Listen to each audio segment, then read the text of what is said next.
We have, okay, the southwest corner. I keep talking about the southwest corner because that's where the school is proposed. That's where the school is planned. So we'll see down here, this is at 0 feet, 5 feet. Each one of these lines is a 5-foot increment. So we get down here to 60 to 65 feet before we get bedrock. So above the bedrock, you've got clay, you've got silt, you have a lot of sand there. So sand is really porous, so that means that your TCE is going to move easily in sand. Other volatile chemicals are going to move easily in sand. But that fill material, that's going to capture most of your L-metal. It's going to adhere to it. It's gravel, it's dirt, it's a mixture of stuff. So that's one of the things that goes on down there. The other one is that through most of the streets, we have utility corridors.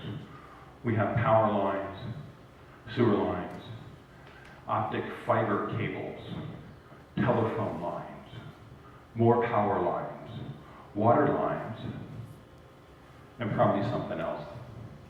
So there are a lot of utility cables. And a couple of different things happen with a utility corridor. Number one, it can block the movement of something that's either in the groundwater or contaminating the water, like either the NAPL or the TCE. It could block it. Or it could provide a pathway.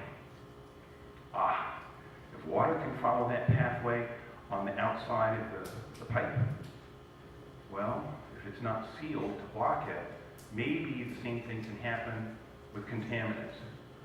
And we don't know. And that question is one of the things that we're looking at, that I will be looking at, that DEC is very intently looking at when they get the final study of the utilities. It's called the utility study. Fancy that. And so we'll be looking at that. So the remedial investigation has done a pretty good job about trying to identify what's underneath there, because they need to know, no matter what they do with the site afterwards, where's the bedrock? How much fill have they got? Is there a lot of sand? Is there a little bit of sand? Is there gravel? They need to know that. So we've got reasonably good data, but I predict that that's one of those data gaps that will be filled in even more when you start to dig. You need to be really confident about what's underneath.